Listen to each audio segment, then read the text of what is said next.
What up, coach? Can you see my face? No, doesn't matter, right? Does it matter that you can see my face? Doesn't matter. Okay. Sorry. Did you see my squats and deadlift? I did, man. Everything's looking really good. I'm very, very happy with how things have progressed, you know, throughout the course of this prep. Especially on pulls, man. Like, you know, one of the things that obviously we've always discussed is kind of that initiation of the pull. Yeah. And how you tend to like let your arms really do the work instead of letting them just kind of hang loose and be more relaxed in the upper body. And I think it's really come a long way. Especially since, you know, today you're pulling on the kilos. I know that you've been kind of back and forth between gyms, maybe sometimes don't have access to them. And like the issue that you've had with yanking has always been more pronounced, you know, when you get on kilos, because, you know, the bar feels stiffer, the weights feel more consolidated, and you're like, okay, I need to move fast. But today it looked significantly better. I mean, it's pretty much been the best it's been. I think there's obviously still a little bit of, you know, refinement to be made, and I know you're taking the steps to do that. But it looks just so much better. Can I be honest with you? Can I be honest with you? Absolutely. Let's hear it. So, Let's hear it. I think the reason why I was able to pull better on kilos today is I don't know how to math on kilos. So I'm just throwing shit on based off what I think. So when I had 4 reds on, at first I thought it was 450 something. So I was just like, oh, okay, I'll pull it like it's 450 something. So I'm just like, I'm not intimidated or anything like that, you know? So I'm just going and I pull the slack out and I pull. And then I was like, damn, 450 feels kind of heavy. So I redid the math and I found out it was like 484. And I'm like, holy shit, that's almost 500. And then I'm like, maybe I could throw maybe like these black plates on there. I don't even know what they were. And I just, I was like, this looks heavy enough. So I threw it on there, and then I pulled it, and it felt pretty good. And then I looked, and then I did the math, and it said and it said 528, and I'm like, oh, that's pretty good. I'll probably stop it right there. So so I think by me not really knowing exactly and being married to like plate quarter, it actually helped me because I'm just focusing on just having a good form and moving efficiently rather than having like this giant hurdle where I'm like, oh shit, it's 495. Like, I better move 495 like this, you know? Yeah. I mean, as hilarious as that is, I mean, I think it really is. I think that is a good thing, honestly, because, you know, I think, and myself included, like I've had this experience before where you get up to a certain weight and, you know, you try to do too much. Yeah. You think you have to do more than what you've done on the warm-ups. And it's like, when you're warming up and you pull 405, like, you're putting enough force into it to pull 495, right? Like, you're doing all the right things. And I think that composure and kind of that confidence in, okay, as long as I'm pulling with, you know, proper technique, I'm you know, referencing the right things, as long as I do all that, the weight's gonna move. And I think that sometimes we get away from that and we're like, you know, we need to put more effort into it. We need to move faster, and when we try to move faster, we rush.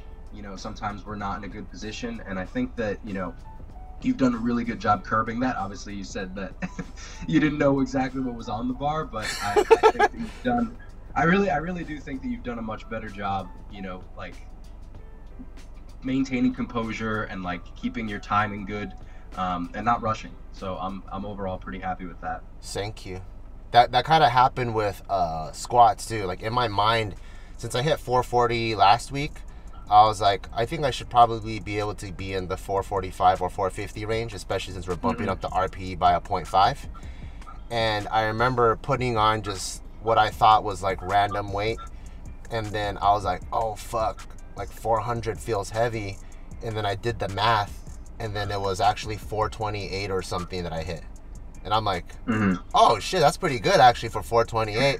So I'm like, all right, let's bump it up just a little bit. And I put it at 451, and then that ended up moving pretty good too. I think I was just a hair shy on depth, but overall it moved good. And like, let's say if it was meet day and I did get red lighted and I had to retake that again, I have full confidence that I can sink it and it won't affect the next attempt if I had to retake it. Yeah. No, for sure. And with squats, man, you know, you've had a ton of really, really strong sessions on squat.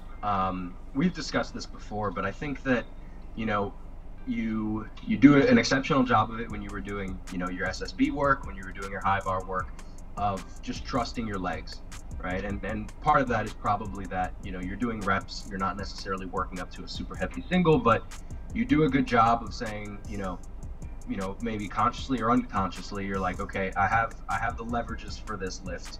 Let me just sit straight down, trust my legs, not necessarily trying to like find depth, but you're confident in the fact that you are going to be there, and you just get in and get out. And I think that you do a good job of that on your low bar work as well. But sometimes when you get up to a top single, maybe it's just how the weight feels on your back or what the number is on the bar. But you get a bit hesitant, where instead of just like taking your brace, feeling, you know, balanced and just descending straight down and trusting your legs, you end up kind of reaching back a little bit. And I think that that's usually what leads to the depth issues. It's not like a, you know, a mobility or range of motion issue that you have. You're more than capable of hitting depth all day. I think that what ends up happening, like I said, is that, you know, there's either a concern about hitting depth or a concern about how heavy the weight is, and you end up kind of just like reaching back with your butt. Yeah. And you're like, you know, is this depth, and things become tentative in the bottom, and, you know, you end up just being, you know, borderline or a hair high. And, you know, I think honestly, I mean, I'm sure you lift at times where maybe this isn't always possible, but especially if you're home. But I know for me and for some other lifters that I've had, you know, one of the things that I just tell people to do is just grab spotters. And it's not even necessarily for the case of, you know, being worried about failing. It's just that I find that when you have people there, it's like, okay, I can be kind of confident. And like, if I were to fail, I'd be failing confidently. Obviously, I don't think that you're going to fail any of these singles. Yeah. And, you know, I never program anything that's going to be heavy enough that somebody would be, you know, rolling the dice failing in training. But I think that mentally, if you're in a space where like, okay, I can be confident and like just not, you know, go for broke and essentially just, you know, try to do everything right, but not be scared. You know, I think you have a much higher success rate there, because if you did fail for some reason, you know that you're safe. Yeah. So yeah, maybe I'll try that on my next big session back here. Mm-hmm. And then maybe that'll help out. Thank you for all the tips, and thank you for coaching me. And I'm excited to see what happens on meet day. Yeah, no, me too, man. I really appreciate you, you know, reaching out to me for coaching. I've obviously, you know, I've mentioned this to you before.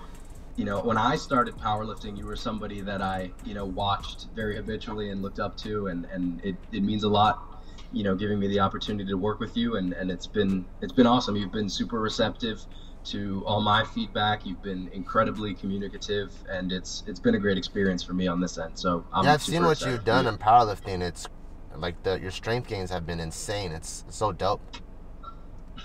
Thank you, man. I appreciate that. On meet day, if I squat high, is there like a secret wink I could give the judge, or slip him like $20 to like white light it for me? From your experience, what's the best way to go around that?